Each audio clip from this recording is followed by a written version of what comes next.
सत्याग्रह। His excellency viceroy Banaras आ रहे थे। सरकारी कर्मचारी छोटे से बड़े तक उनके स्वागत की तैयारियां कर रहे थे। इधर कांग्रेस ने शहर में हड़ताल मनाने की सूचना दे दी थी। इससे कर्मचारियों में बड़ी हलचल थी। एक ओर सड़कों पर झंडियां लगाई जा रही थी, सफाई हो रही थी, पंडाल बन रहा था। दूसरी ओर फौज और पुलिस के सिपाही संगीने चढ़ाए शहर की गलियों में और सड़कों पर कवायद करते फिरते थे। कर्मचारियों की सिरतोड़ कोशिश थी कि हड़ताल न होने पाए, मगर कांग्रेसियों की धुन थी कि हड़ताल हो और जरूर हो। अगर कर्मचारियों को पशु बल का जोर है तो हमें नैतिक बल का भरोसा। इस बार दोनों की परीक्षा की जाए कि मैदान किसके हाथ रहता है। घोड़े पर सवार मजिस्ट्रेट सुबह से शाम तक दुकानदारों को धमकियां देता फिरता कि एक एक को जेल भिजवा दूंगा, बाजार लुटवा दूंगा, यह करूंगा और वह करूंगा। दुकानदार हाथ बांध कर कहते, हुजूर बादशाह हैं, विधाता हैं, जो चाहे कर सकते हैं, पर हम क्या करें? कांग्रेस वाले हमें जीता ना छोड़ेंगे, हमारी दुकान पर धरने देंगे, हमारे ऊपर बाल बढ़ाएंगे, कुएं में गिरेंगे, उपवास करेंगे, कौन जाने दो चार प्राण ही दे दें तो हमारे मुंह पर सदैव के लिए कालिख पुत जाएगी। हुजूर उन्हीं कांग्रेस वालों को समझाएं तो हमारे ऊपर बड़ा एहसान करें। हड़ताल ना करने से हमारी कुछ हानि थोड़ी ही होगी। देश के बड़े बड़े आवेंगे, हमारी दुकानें खुली रहेंगी तो एक के दो लेंगे, महंगे सौदे बेचेंगे, पर करें क्या, इन शैतानों से कोई बस नहीं चलता। राय हरनंदन साहब, राजा लालचंद और खां बहादुर मौलवी महमूद अली तो कर्मचारियों से भी ज्यादा बेचैन थे। मजिस्ट्रेट के साथ साथ अकेले भी बड़ी कोशिश करते थे। अपने मकान पर बुलाकर दुकानदारों को समझाते, अनुनय विनय करते, आंखें दिखाते, इक्के बग्घी वालों को धमकाते, मजदूरों की खुशामद करते। पर कांग्रेस के मुट्ठी भर आदमियों का कुछ ऐसा आतंक छाया हुआ था कि कोई इनकी सुनता ही न था। यहाँ तक कि पड़ोस की कुंजड़िन ने भी निर्भय होकर कह दिया, हुजूर चाहे मार डालो पर दुकान ना खुलेगी, नाक ना कटवाऊंगी। सबसे बड़ी चिंता यह थी कि कहीं पंडाल बनाने वाले मजदूर, बढ़ई, लोहार वगैरह काम ना छोड़ दें, नहीं तो अनर्थ हो जाएगा। राय साहब ने कहा, हुजूर दूसरे शहरों से दुकानदार बुलवाएं और एक बाजार अलग खोलें। खां साहब ने फरमाया, वक्त इतना कम रह गया है कि दूसरा बाजार तैयार नहीं हो सकता। हुजूर कांग्रेस वालों को गिरफ्तार कर लें या उनकी जायदाद जब्त कर लें, फिर देखिए कैसे काबू में नहीं आते। राजा साहब बोले, पकड़ धकड़ से तो लोग और झल्लाएंगे।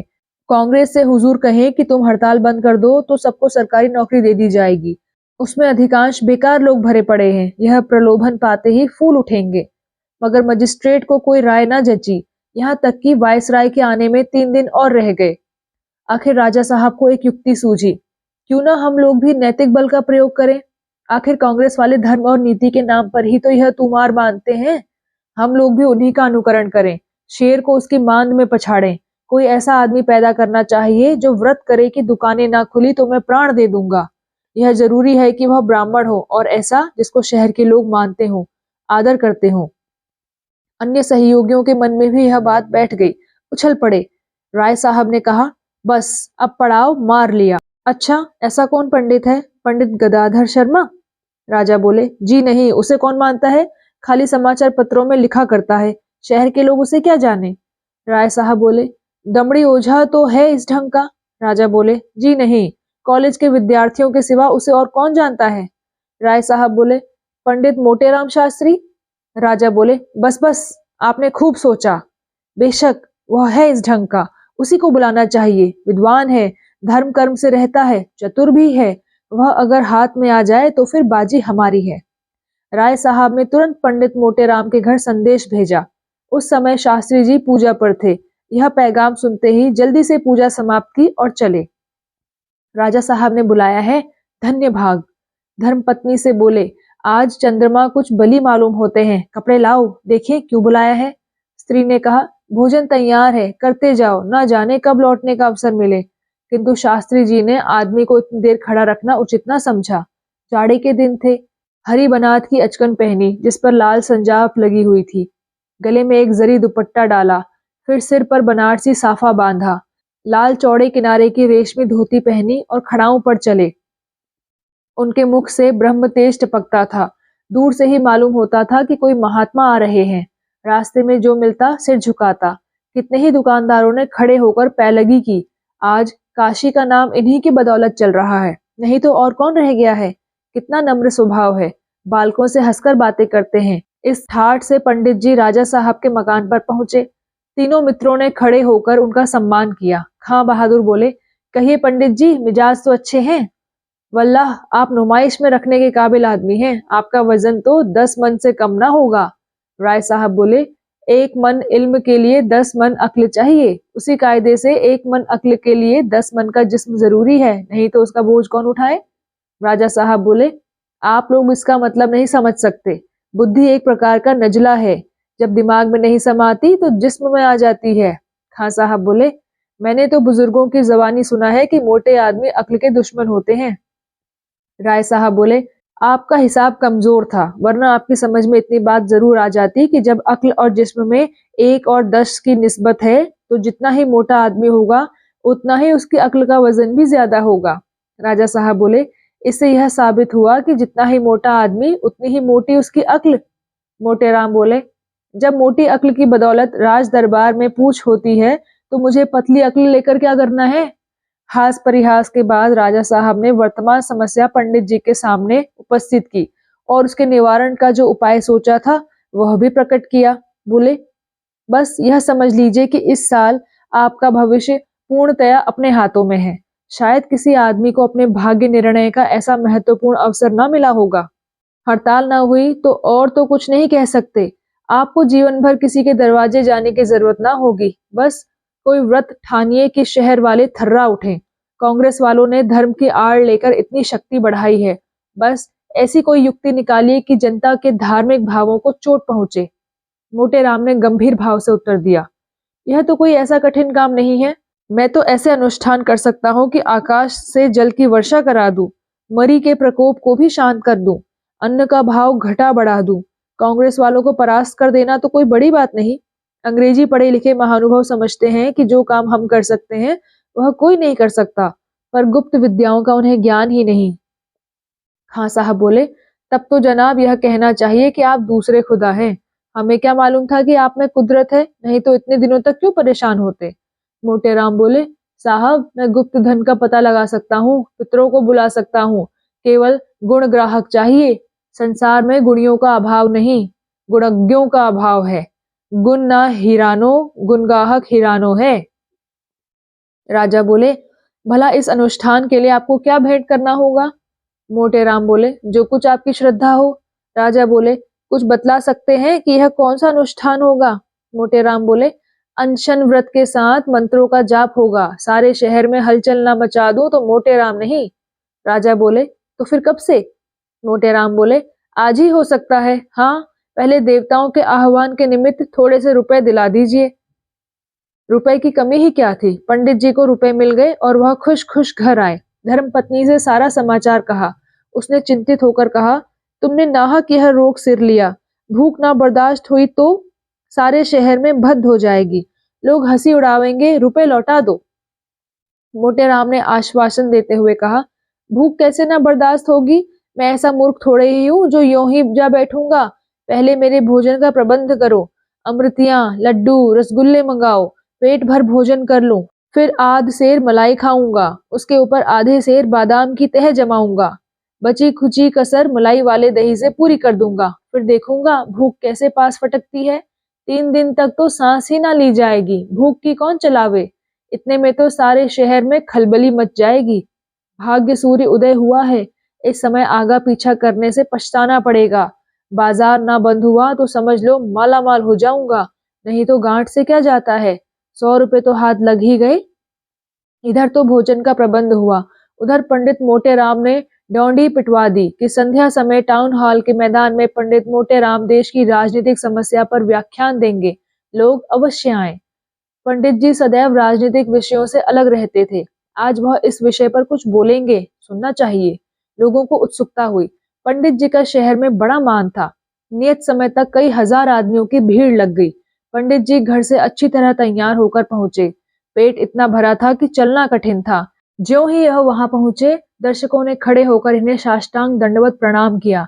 मोटे राम बोले, नगरवासियों, व्यापारियों, सेठों और महाजनों, मैंने सुना है तुम लोगों ने कांग्रेस वालों के कहने में आकर बड़े लाट साहब के शुभागमन के अवसर पर हड़ताल करने का निश्चय किया है। यह कितनी बड़ी कृतज्ञता है। वह चाहे तो आज तुम लोगों को तोप के मुंह पर उड़वा दें, सारे शहर को खुदवा डालें। राजा हैं, हंसी ठट्टा नहीं। वह तरह देते जाते हैं, तुम्हारी दीनता पर दया करते हैं और तुम गऊओं की तरह हत्या के बल खेत चरने को तैयार हो। लाट साहब चाहें तो आज रेल बंद कर दें, डाक बंद कर दें, माल का आना जाना बंद कर दें, तब बताओ क्या करोगे? वह चाहे तो आज सारे शहर वालों को जेल में डाल दें, बताओ क्या करोगे? तुम उनसे भागकर कहाँ जा सकते हो? है कहीं ठिकाना? इसलिए जब इस देश में और उन्हीं के अधीन रहना है तो इतना उपद्रव क्यों मचाते हो? याद रखो, तुम्हारी जान उनकी मुट्ठी में है। ताउन के कीड़े फैला दें तो सारे नगर में हाहाकार मच जाए। तुम झाड़ू से आंधी को रोकने चले हो। खबरदार जो किसी ने बाजार बंद किया, नहीं तो कह देता हूँ यहीं अन्न जल बिना प्राण दे दूंगा। एक आदमी ने शंका की, महाराज आपके प्राण निकलते निकलते महीने भर से कम ना लगेगी, 3 दिनों में क्या होगा? मोटे राम ने गरज कर कहा, प्राण शरीर में नहीं रहता, ब्रह्मांड में रहता है। मैं चाहूं तो योग बल से अभी प्राण त्याग कर सकता हूँ। मैंने तुम्हें चेतावनी दे दी, अब तुम जानो तुम्हारा काम जाने। मेरा कहना मानोगे तो तुम्हारा कल्याण होगा, ना मानोगे हत्या लगेगी, संसार में कहीं मुंह ना दिखला सकोगे। बस यह लो, मैं यही आसन जमाता हूँ। शहर में यह समाचार फैला तो लोगों के होश उड़ गए। अधिकारियों की इस नई चाल ने उन्हें हतबुद्धि सा कर दिया।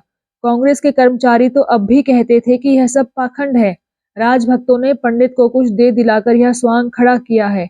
जब और कोई बस न चला, फौज, पुलिस, कानून सभी युक्तियों से हार गए, तो यह नई माया रची है। यह और कुछ नहीं, राजनीति का दिवाला है। नहीं तो पंडित जी ऐसे कहाँ के देश सेवक थे जो देश की दशा से दुखी होकर व्रत ठानते। इन्हें भूखों मरने दो, 2 दिन में बोल जाएंगे। इस नई चाल की जड़ अभी से काट देनी चाहिए। कहीं यह चाल सफल हो गई तो समझ लो अधिकारियों के हाथ में एक नया अस्त्र आ जाएगा और वह सदैव इसका प्रयोग करेंगे। जनता इतनी समझदार तो है नहीं कि इन रहस्यों को समझे, गीदड़ भपकी में आ जाएगी। लेकिन नगर के बनिए महाजन, जो प्रायः धर्म भीरू होते हैं, ऐसे घबरा गए कि उन पर इन बातों का कुछ असर ही ना होता था। वे कहते थे, साहब आप लोगों के कहने से सरकार से बुरे बने, नुकसान उठाने को तैयार हुए, रोजगार छोड़ा, कितनों के दिवाले हो गए, अफसरों को मुंह दिखाने लायक नहीं रहे। पहले जाते थे अधिकारी लोग आइए सेठ जी कहकर सम्मान करते थे, अब रेलगाड़ियों में धक्के खाते हैं, पर कोई नहीं सुनता। आमदनी चाहे कुछ हो या ना हो, बहियों की तौल देखकर टैक्स बढ़ा दिया जाता है। यह सब सहा और सहेंगे, लेकिन धर्म के मामले में हम आप लोगों का नेतृत्व नहीं स्वीकार कर सकते। जब एक विद्वान, कुलीन, धर्मनिष्ठ ब्राह्मण हमारे ऊपर अन्न जल त्याग कर रहा है, तब हम कैसे भोजन करके टांगे फैलाकर सोएं? कहीं मर गया तो भगवान के सामने क्या जवाब देंगे? सारांश यह कि कांग्रेस वालों की एक न चली। व्यापारियों का एक डेपुटेशन 9 बजे रात को पंडित जी की सेवा में उपस्थित हुआ। पंडित जी ने आज भोजन तो खूब डटकर किया था, लेकिन डटकर भोजन करना उनके लिए कोई असाधारण बात न थी। महीने में प्रायः 20 दिन वह अवश्य ही न्योता पाते थे और निमंत्रण में डटकर भोजन करना एक स्वाभाविक बात है। अपने सहभोजियों की देखा देखी, लाग डांट की धुन में या गृह स्वामी के सविनय आग्रह से और सबसे बढ़कर पदार्थों की उत्कृष्टता के कारण भोजन मात्रा से अधिक हो ही जाता है। पंडित जी की जठराग्नि ऐसी परीक्षाओं में उत्तीर्ण होती रहती थी। अतएव इस समय भोजन का समय आ जाने से उनकी नीयत कुछ डामाडोल हो रही थी। यह बात नहीं कि वह भूख से व्याकुल थे, लेकिन भोजन का समय आ जाने पर अगर पेट अफरा हुआ ना हो, अजीर्ण ना हो गया हो, तो मन में एक प्रकार की भोजन की चाह होने लगती है। शास्त्री जी की इस समय यही दशा हो रही थी। जी चाहता था किसी खोचे वाले को पुकार कर कुछ ले लेते, किंतु अधिकारियों ने उनकी शरीर रक्षा के लिए वहां कई सिपाहियों को तैनात कर दिया था। वे सब हटने का नाम ही ना लेते थे। पंडित जी की विशाल बुद्धि इस समय यही समस्या हल कर रही थी कि इन यमदूतों को कैसे टालूं। खामख्वाह इन पाजियों को यहाँ खड़ा कर दिया। मैं कोई कैदी तो हूं नहीं कि भाग जाऊंगा। अधिकारियों ने शायद यह व्यवस्था इसलिए कर रखी थी कि कांग्रेस वाले जबरदस्ती पंडित जी को वहां से भगाने की चेष्टा न कर सकें। कौन जाने वे क्या चाल चले। ऐसे अनुचित और अपमानजनक व्यवहारों से पंडित जी की रक्षा करना अधिकारियों का कर्तव्य था। वह अभी इस चिंता में थे कि व्यापारियों का डेपुटेशन आ पहुंचा। पंडित जी कुहनियों के बल लेटे हुए थे, संभल बैठे। नेताओं ने उनके चरण छूकर कहा, महाराज हमारे ऊपर आपने क्यों यह कोप किया है? आपकी जो आज्ञा हो वह हम शिरोधार्य करें। आप उठिए, अन्न जल ग्रहण कीजिए, हमें नहीं मालूम था कि आप सचमुच यह व्रत ठानने वाले हैं, नहीं तो हम पहले ही आपसे विनती करते। आप कृपा कीजिए, 10 बजने का समय है, हम आपका वचन कभी न टालेंगे। मोटे राम बोले, ये कांग्रेस वाले तुम्हें मटिया मेट करके छोड़ेंगे, आप तो डूबते ही हैं, तुम्हें भी अपने साथ ले डूबेंगे। बाजार बंद रहेगा तो इससे तुम्हारा ही टोटा होगा, सरकार को क्या? तुम नौकरी छोड़ दोगे, आप भूखों मरोगे, सरकार को क्या? तुम जेल जाओगे, आप चक्की पीसोगे, सरकार को क्या? ना जाने इन सबको क्या सनक सवार हो गई है कि अपनी नाक काट कर दूसरों का असगुन मनाते हैं। तुम इन कुपंथियों के कहने में ना आओ। क्यों? दुकानें खुली रखोगे? सेठ बोला, महाराज, जब तक शहर भर के आदमियों की पंचायत ना हो जाए तब तक हम इसका बीमा कैसे ले सकते हैं? कांग्रेस वालों ने कहीं लूट मचवा दी तो कौन हमारी मदद करेगा? आप उठिए, भोजन पाइए, हम कल पंचायत करके आपकी सेवा में जैसा कुछ होगा हाल देंगे। मोटे राम बोले, तो फिर पंचायत करके आना। डेपुटेशन जब निराश होकर लौटने लगा तो पंडित जी ने कहा, किसी के पास सूंघनी तो नहीं है? एक महाशय ने डिबिया निकाल कर दे दी। लोगों के जाने के बाद मोटे राम ने पुलिस वालों से पूछा, तुम यहाँ क्यों खड़े हो? सिपाहियों ने कहा, साहब का हुक्म है, क्या करें? मोटे राम बोले, यहाँ से चले जाओ। सिपाही बोले, आपके कहने से चले जाएं? कल नौकरी छूट जाएगी तो आप खाने को देंगे? मोटे राम बोला, हम कहते हैं चले जाओ, नहीं तो हम यहाँ से चले जाएंगे, हम कोई कैदी हैं जो तुम घेरे खड़े हो? सिपाही बोले, चले क्यों जाइएगा, मजाल है। मोटे राम बोला, मजाल क्यों नहीं बे, कोई जुर्म किया है? सिपाही बोला, अच्छा, जाओ तो देखे। पंडित जी ब्रह्म तेज में आकर उठे, एक सिपाही को इतनी जोर से धक्का दिया कि वह कई कदम पर जा गिरा। दूसरे सिपाहियों की हिम्मत छूट गई। पंडित जी को उन सब ने थुल थुल समझ लिया था। पराक्रम देखा तो चुपके से सरक गए। मोटे राम अब लगे इधर उधर नजरें दौड़ाने कि कोई खोचे वाला नजर आ जाए, उससे कुछ लें। किंतु ध्यान आ गया, कहीं उसने किसी से कह दिया तो लोग तालियां बजाने लगेंगे। नहीं, ऐसी चतुराई से काम करना चाहिए कि किसी को कानो कान खबर ना हो। ऐसे ही संकटों में तो बुद्धि बल का परिचय मिलता है। एक क्षण में उन्होंने इस कठिन प्रश्न को हल कर लिया। दैवयोग से उसी समय एक खोचे वाला जाता दिखाई दिया। 11 बज चुके थे। चारों तरफ सन्नाटा छा गया था। पंडित जी ने बुलाया, खोचे वाले, ओ खोचे वाले। खोचे वाला बोला, कहिए क्या दूं? भूख लगाई ना? अन्न जल छोड़ना साधुओं का काम है, हमारा आपका नहीं। मोटे राम बोले, अबे क्या कहता है? यहाँ क्या किसी साधु से कम है? चाहे तो महीनों पड़े रहे और भूख प्यास ना लगे। तुझे तो केवल इसलिए बुलाया है कि जरा अपनी कुप्पी मुझे दे, देखूं तो वहां क्या रेंग रहा है। मुझे भय होता है कि सांप ना हो। खोचे वाले ने कुप्पी उतार कर दे दी। पंडित जी उसे लेकर इधर उधर जमीन पर कुछ खोजने लगे। इतने में कुप्पी उनके हाथ से छूटकर गिर पड़ी और बुझ गई। सारा तेल बह गया। पंडित जी ने उसमें एक ठोकर और लगाई कि बचा खुचा तेल भी बह जाए। खोचे वाला कुप्पी को हिलाकर बोला, महाराज, इसमें तो जरा भी तेल नहीं बचा। अब तक 4 पैसे का सौदा बेचता, आपने यह खटराग बढ़ा दिया। मोटे राम बोला, भैया हाथ ही तो हैं, छूट गिरी तो अब क्या हाथ काट डालूं? यह लो पैसे, जाकर कहीं से तेल भरा लो। खोचे वाला पैसे लेकर बोला, तो अब तेल भरवा कर मैं यहाँ थोड़े ही आऊंगा। मोटे राम बोला, खोचा रखे जाओ, लपक कर थोड़ा तेल ले लो, नहीं मुझे कोई सांप काट लेगा तो तुम्ही पर हत्या पड़ेगी। कोई जानवर है जरूर, देखो वह रेंगता है, गायब हो गया। दौड़ जाओ पट्टे, तेल लेते आओ, मैं तुम्हारा खोचा देखता रहूंगा। डरते हो तो अपने रुपए पैसे लेते जाओ। खोचे वाला बड़े धर्म संकट में पड़ा। खोचे से पैसे निकालता है तो भय है कि पंडित जी अपने दिल में बुरा ना माने, सोचे मुझे बेईमान समझ रहा है।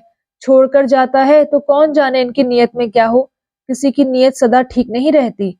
अंत को उसने यही निश्चय किया कि खोचा यही छोड़ दूं, जो कुछ तकदीर में होगा वह होगा। वह उधर बाजार की तरफ चला। इधर पंडित जी ने खोचे पर निगाह दौड़ाई तो बहुत हताश हुए। मिठाई बहुत कम बच रही थी। 5-6 चीजें थी, मगर किसी में 2 अदद से ज्यादा निकालने की गुंजाइश न थी। भंडा फूट जाने का खटका था।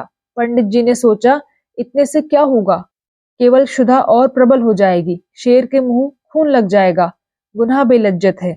अपनी जगह पर जा बैठे। लेकिन दम भर के बाद प्यास ने फिर जोर किया। सोचा, कुछ तो ढारस हो ही जाएगा। आहार कितना ही सूक्ष्म हो फिर भी आहार ही है।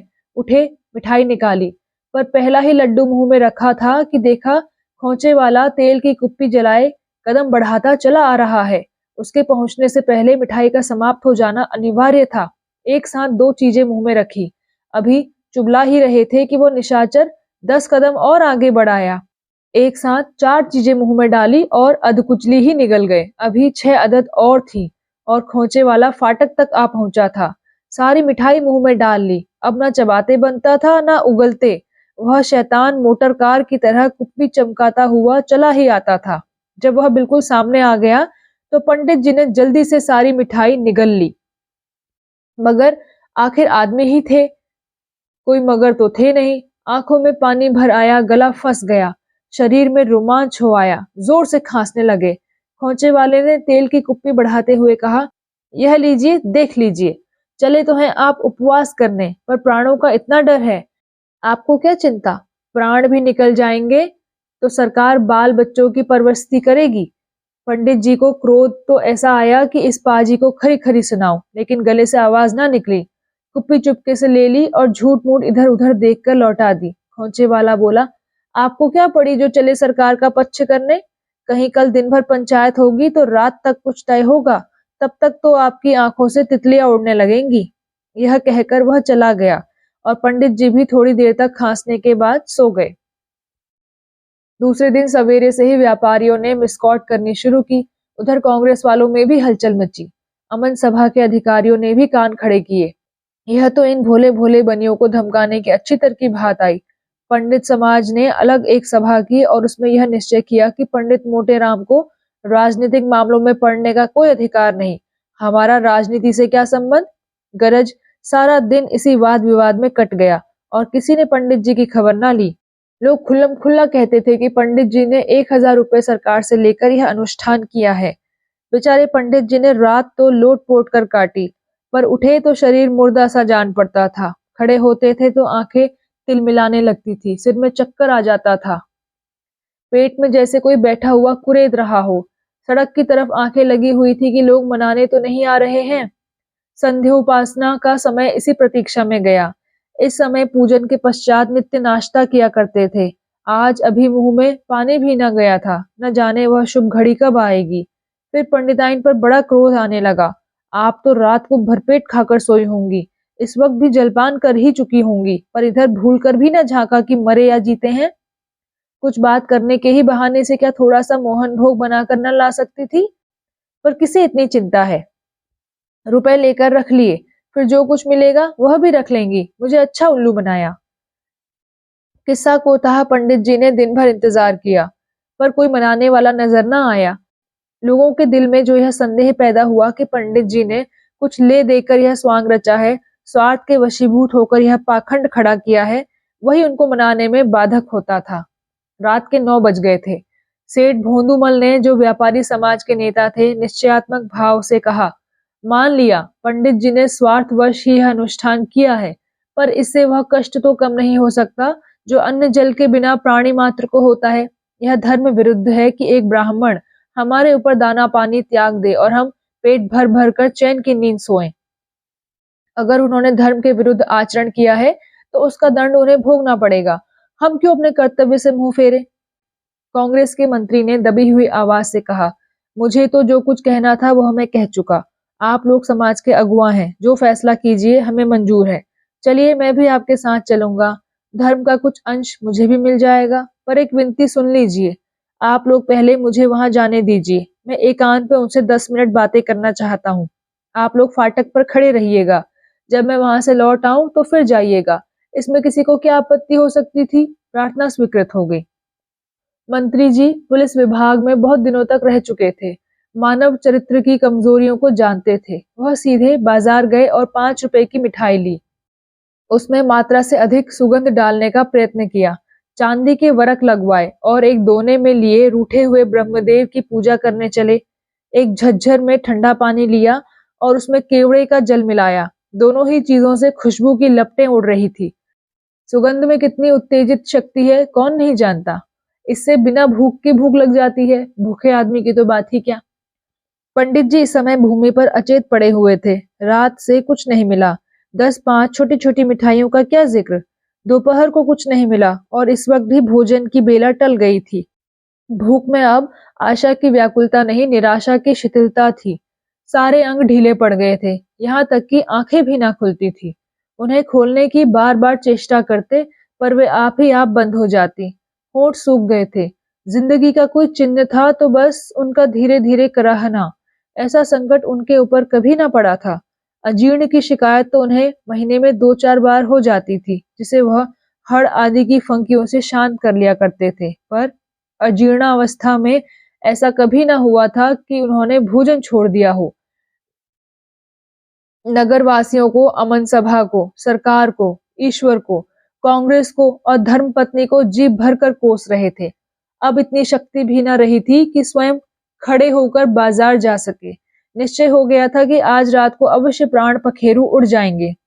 जीवन सूत्र कोई रस्सी तो है नहीं कि चाहे जितने झटके दो टूटने का नाम ना ले। मंत्री जी ने पुकारा, शास्त्री जी। मोटे राम ने पड़े पड़े आंखें खोल दी। उनमें ऐसी करुण वेदना भरी हुई थी जैसे किसी बालक के हाथ से कौवा मिठाई छीन ले गया हो। मंत्री जी ने दोने की मिठाई सामने रख दी और झज्जर पर का कुल्हड़ औंधा किया।